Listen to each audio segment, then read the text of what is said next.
Bueno, en primer lugar, siempre mandan saludos a los hermanos, papá en especial. Fidel nunca se olvida de mandar saludos para la iglesia de Pavón, para los hermanos, así que transmito los saludos tanto de la iglesia como en especial de papá y mamá, que ellos siempre los tienen en el corazón y en las oraciones. Eh, Pensaba justamente en lo que decía Aldo, Aldo Román, es la primera vez que te conozco, hermano, es un gusto. Hablabas acerca de lo que el Señor hacía con unos pocos panes y unos peces. Y pensaba en Juan capítulo 6. Les voy a invitar a que podamos leer dos versículos o tres versículos nada más. De Juan capítulo 6 dice el versículo 1. Juan capítulo 6 versículo 1. Después de esto, Jesús fue al otro lado del mar de Galilea, el de Tiberias, y le seguía gran multitud, porque veían las señales que hacía en los enfermos. Vuelvo a leer el versículo 2. Y le seguía gran multitud porque veían las señales que hacía en los enfermos. Sigo al versículo 5. Cuando alzó Jesús los ojos y vio que había venido a él gran multitud, dijo a Felipe: ¿de dónde compraremos pan para que coman estos? Pero esto decía para probarle, porque él sabía lo que había de hacer. Me encanta cómo Juan escribe ¿eh? Desde un lugar eh, conociendo al Señor. ¿Mm? Sabiendo Juan que Jesús ya lo tenía todo claro y después de haber pasado semejante milagro dice, claro, él ya sabía lo que iba a hacer. Por eso hizo la pregunta que hizo. Sigo leyendo. Dice versículo 9, aquí está un muchacho que tiene 5 panes de cebada y 2 pececillos. Mas, ¿qué es esto para tantos? Dice el versículo 11, y tomó Jesús aquellos panes y habiendo dado gracias, los repartió entre los discípulos y los discípulos entre los que estaban recostados. Asimismo de los peces, cuanto querían. Y cuando se hubieron saciado, dijo a sus discípulos, recoged los pedazos que sobraron para que no se pierda nada. Sigo más adelante, el versículo 22. Dice, el día siguiente, la gente que estaba al otro lado del mar vio que no había habido allí más que una sola barca y que Jesús no había entrado en ella con sus discípulos, sino que estos se habían ido solos. Sigo un poco más adelante, versículo 25. Y hallándola al otro lado del mar, le dijeron, Rabí, ¿cuándo llegaste acá? Respondió Jesús y les dijo, versículo 26, de cierto os digo que me buscáis no porque habéis visto las señales, sino porque comisteis el pan y os saciasteis.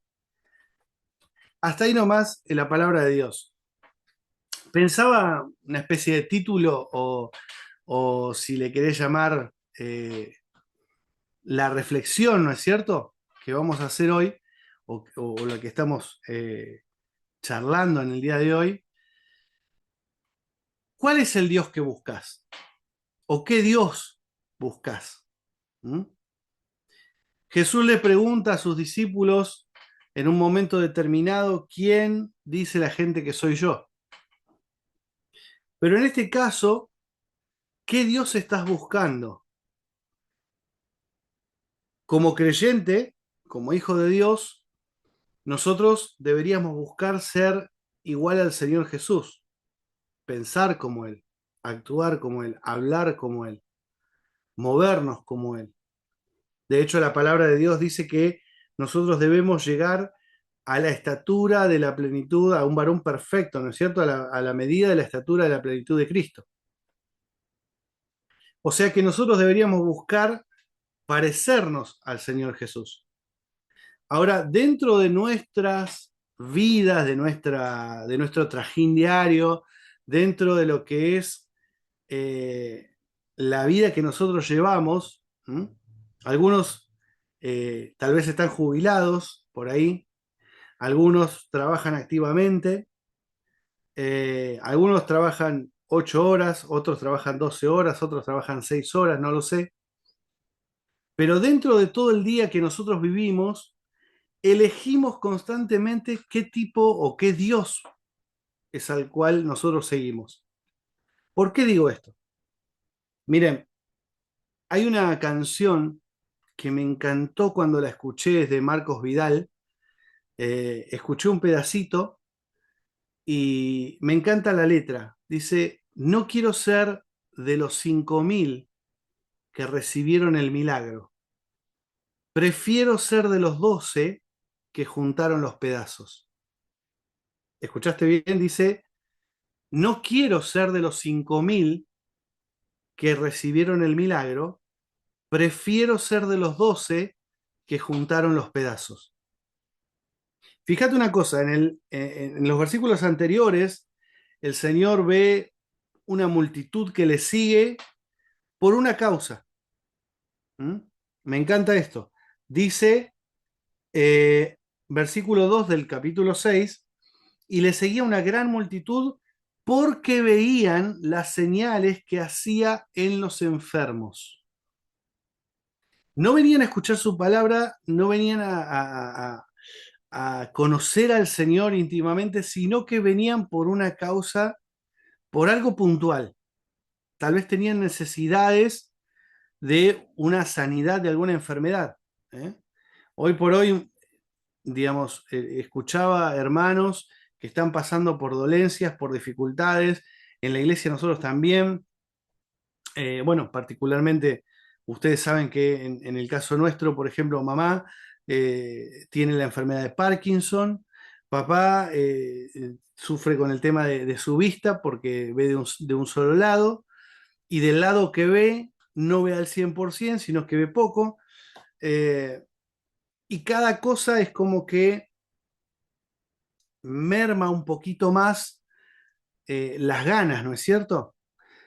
Porque uno a veces cuando está con dolencia, los hermanos que tal vez están pasando por pruebas de enfermedad, eh, una de las oraciones o de lo que oramos o de lo que pedimos y rogamos al Señor es que les dé alivio. Oramos para que el Señor les dé paz, oramos para que el Señor, si está en su voluntad, puedan recibir sanidad. Oramos para que el Señor les dé tranquilidad. Oramos para que el Señor les dé gozo aún en estos momentos. Mirá, me quedé siempre pensando, hay un hermano que estaba pasando una enfermedad de mucho dolor, un cáncer tremendo, y otro muchacho más joven lo iba a visitar, y ya cuando él estaba en silla de ruedas, muy adolorido, el único momento tal vez del día lindo, entre comillas, era cuando este muchacho joven lo venía a visitar y lo llevaba con su silla de ruedas a pasear por la cuadra. Entonces, mientras iban en la silla, este hermano tenía momentos de mucho dolor y momentos donde llegaba a delirar, ¿no es cierto? A no estar en la realidad. Eh, y este muchacho solo se limitaba a acompañarlo, tal vez a decirle algún versículo de la palabra. eh, y en una de esos paseos, él le pregunta, ¿cómo estás? ¿Mm? José Luis se llamaba. ¿Cómo estás? Y él le dice, en uno de esos momentos de mucho dolor, le dice, estos son momentos gloriosos. ¿Escuchaste, no? Momentos gloriosos. Y uno se queda pensando porque dice, ¿cómo momentos gloriosos? Estás en medio de un cáncer, con un dolor tal vez humanamente insoportable, estás pasando por una necesidad tremenda, tal vez no te alcanza para los remedios, no te alcanza el día, pasás más tiempo con dolor que sin dolor. Y este hermano le dice, lo miró, ¿no es cierto?, pensando que estaba delirando cuando le dice, son momentos gloriosos. Y él lo mira y le dice, Carlos, son momentos gloriosos, porque ya estoy cerca de mi Señor. Entonces pensaba de esta forma y decía, ¿cómo Dios puede voltear una situación tan difícil, tan dolorosa, tan complicada, para dar testimonio, para que otros vean al Señor aún en ese dolor, en ese sufrimiento? La gente buscaba al Señor por una sanidad, por un milagro, por lo que habían visto que hacían los enfermos. Y no dudamos que el Señor puede hacer milagros y que puede dar sanidad en esos casos que nosotros no podemos hacer nada ni que los médicos pueden hacer nada. Lo hemos visto, lo hemos visto. Y no dudamos de su poder. Al contrario, sabemos que si es su voluntad, el Señor todo lo puede hacer, por supuesto. Pero me queda en el tintero que la gente iba a buscar a Jesús por los milagros que hacía. Y en esta tarde o en esta noche es importante preguntarse, que te preguntes y que yo me pregunte, yo me hice esa pregunta. ¿Por qué busco al Señor? ¿Cuál es mi motivación? ¿Qué Dios estoy buscando o adorando? ¿A quién recurro primero en el día? Ante cada problema o ante cada necesidad o ante cada alegría que pueda tener. Te pregunto, porque es muy sencillo, ¿no es cierto? O es la pequeña, la reacción más rápida, decir cuando tenemos un problema, ay Señor, o Señor ayúdame, o Señor bendíceme, o Señor dame fuerzas. Pero cuando te pasa algo bueno en el día, cuando recibís bendiciones espirituales, cuando tenés una añadidura o te fue bien en el día, tu primera reacción es hablar con el Señor para darle gracias, o primero le contás a todo el mundo y después si te acordás, le das gracias. Siempre pensaba en esos 10 leprosos que vienen al Señor, ¿no es cierto? Y le gritan. Todos le gritan, le dicen, Jesús, por favor, sánanos, hijo de David, tienes todo el poder para hacerlo. Y el Señor les dice, miren, vayan y muéstrense al sacerdote. Y la Biblia dice que mientras ellos iban caminando, fueron sanados en el camino. Todos obedecieron y todos recibieron el milagro de Dios. Los 10 fueron sanados. Pero la Biblia dice que solo uno, viendo que era sanado, que fue sanado, no siguió hacia donde tenía que ir, sino que se volvió dando gracias a Dios, exaltando a Dios. Y el Señor mismo dice, no fueron 10 los que sané, no fueron 10 los que recibieron el milagro, no fueron 10 los que recibieron de mi poder. Y el Señor mismo dice, ¿solo uno volvió? ¿Solo este extranjero? Mirá, yo no sé la situación de cada uno.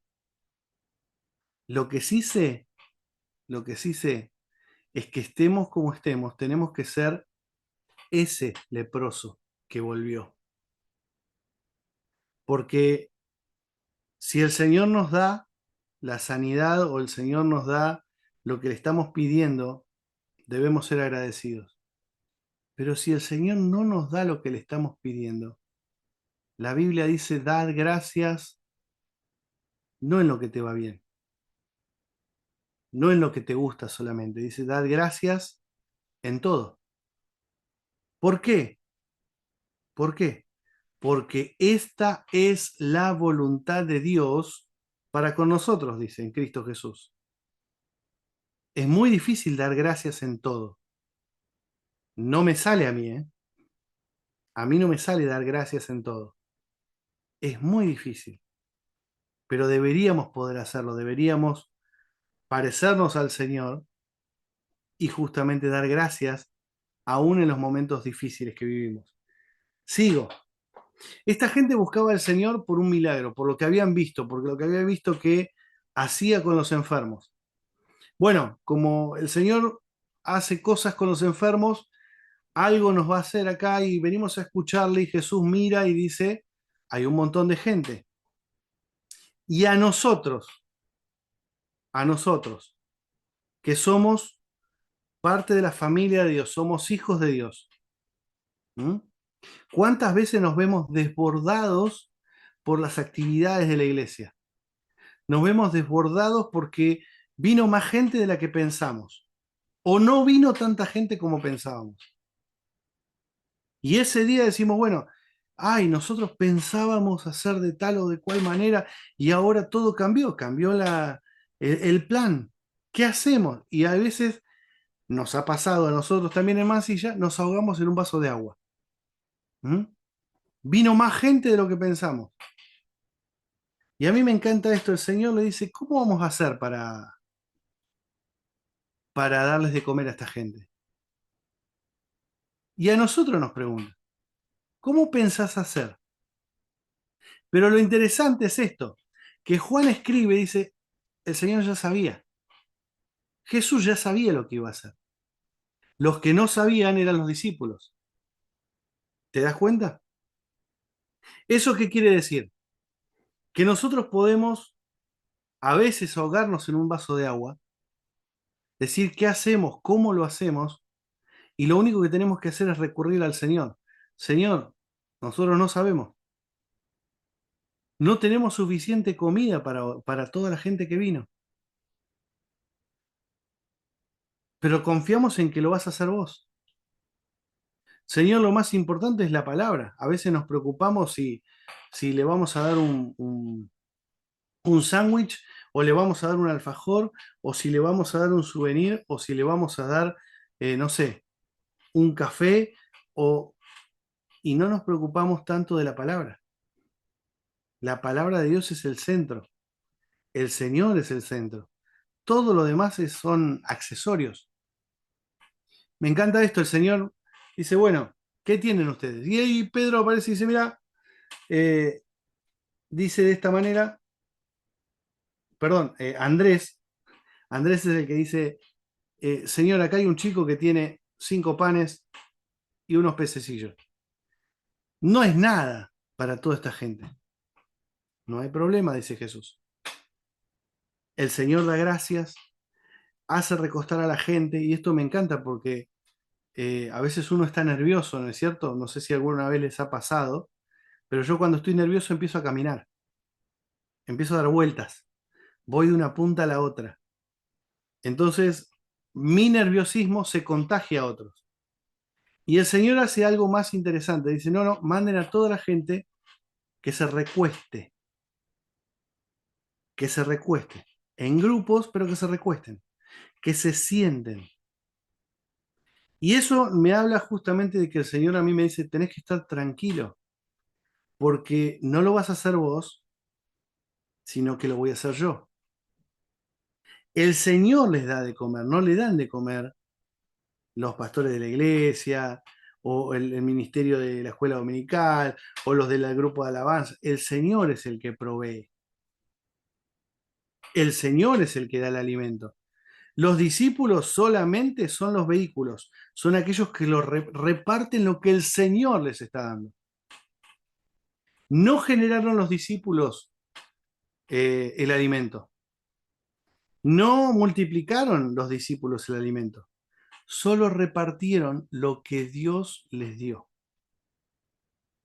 El Señor a nosotros, a ustedes, Iglesia de Pavón, a nosotros en Mansilla, y donde cada uno de los hermanos se reúna, nos da.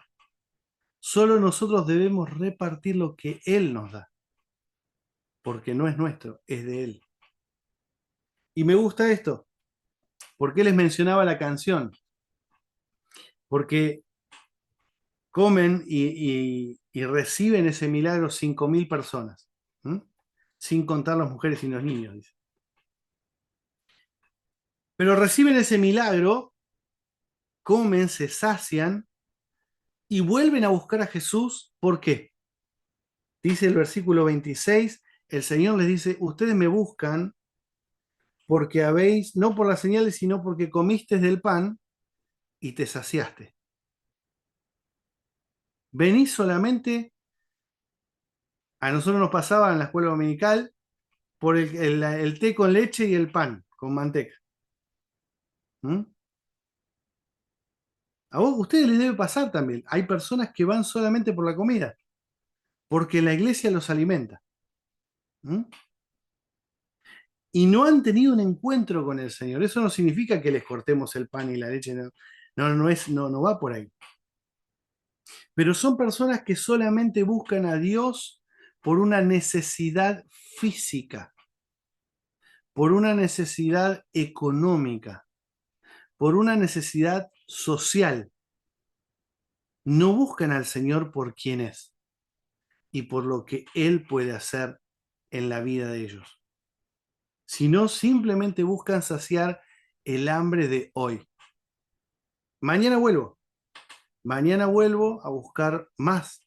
Mañana vuelvo a buscar más pan con manteca. Mañana vuelvo a buscar la ropa que me dan. Mañana vuelvo a buscar lo que les sobre. No importa. Mañana vuelvo, mañana vuelvo. Y así hay personas que vuelven.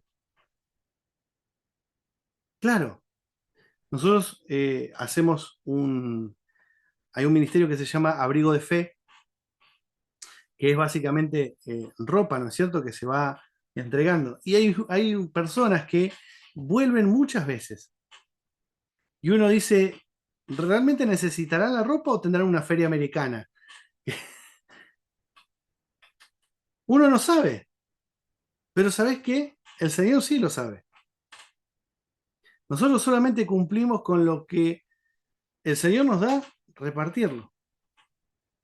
Pero me interesa esto, me interesa esto. La gente busca al Señor y, y le busca de diferentes maneras, pero no le encuentran porque están buscando a un Dios que les solucione los problemas.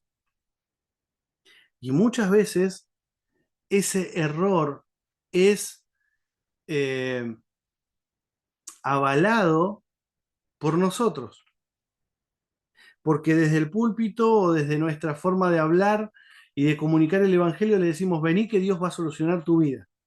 O vení al Señor que el Señor te va a dar el trabajo que necesitas.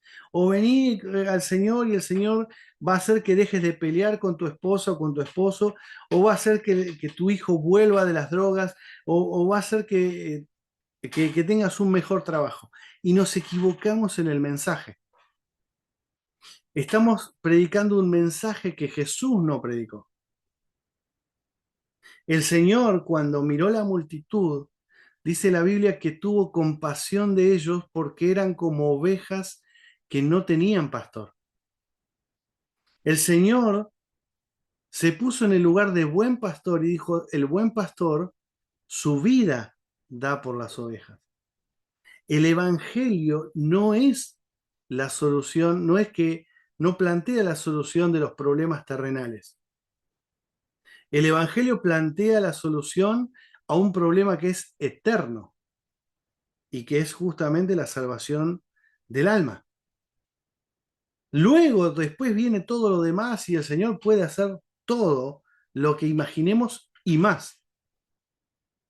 Pero nuestro mensaje no se tiene que teñir de cosas que el mundo está buscando. Dice el libro de Génesis que a Dios le duele el corazón, en el capítulo 6, de haber hecho hombres sobre la tierra. ¿Por qué? Porque todo pensamiento del corazón del hombre era de continuo solamente el mal. El ser humano no se acerca por naturaleza a Dios, porque la naturaleza del ser humano está caída.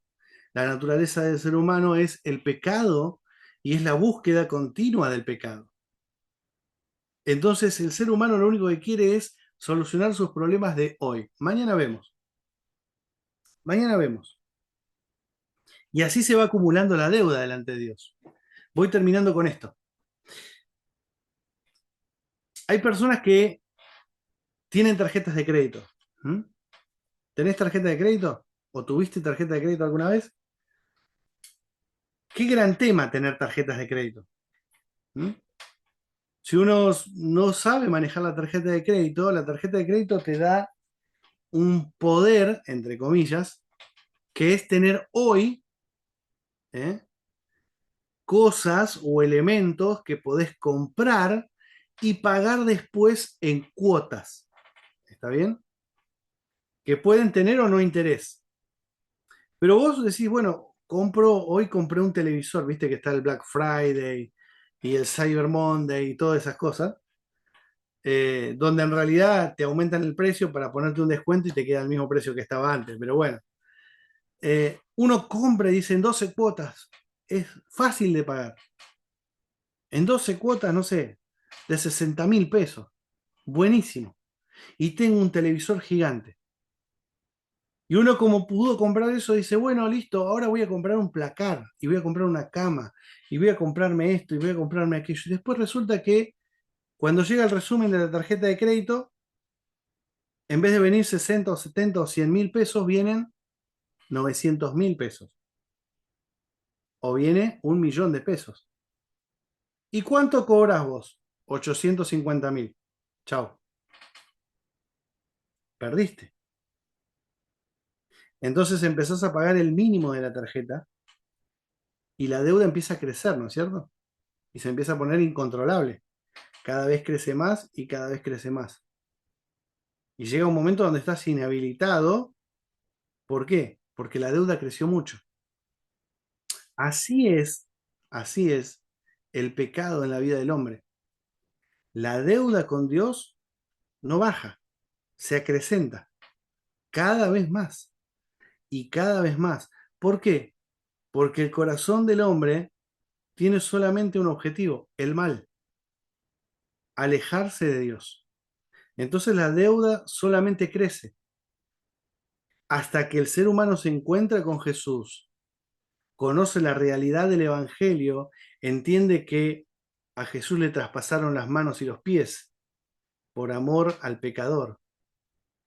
Le abrieron el costado con una lanza, derramó su sangre en cada latigazo con la corona de espinas, murió en la cruz para limpiar nuestros pecados y pagar nuestra deuda. Esa deuda que se volvió impagable para el hombre, Jesús la paga en la cruz. Pero, claro, existe el orgullo, ¿no? Y uno dice, bueno, Jesús pagó mi deuda, pero yo no quiero aceptar que Jesús pagó mi deuda. Entonces me quedo con mi deuda.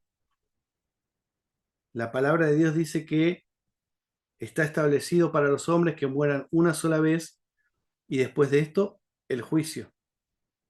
Delante de Dios, aquel que tiene una deuda con Dios no va a ser pasado por alto, dice la Biblia. Justamente que el Señor no pasará como inocente al culpable. Lo único que nos ha limpiado y que nos libra de esa deuda es la sangre de Jesucristo. Ahora, como cristiano, ¿qué estás predicando? ¿A qué Dios estás predicando? ¿A qué Jesús estás predicando? Tal vez estás predicando al Jesús que la gente quiere oír, aquel de los milagros, de las señales, aquel que soluciona tu vida. Y el Señor te dice, no, ese no soy yo. Ese no soy el que tenés que predicar.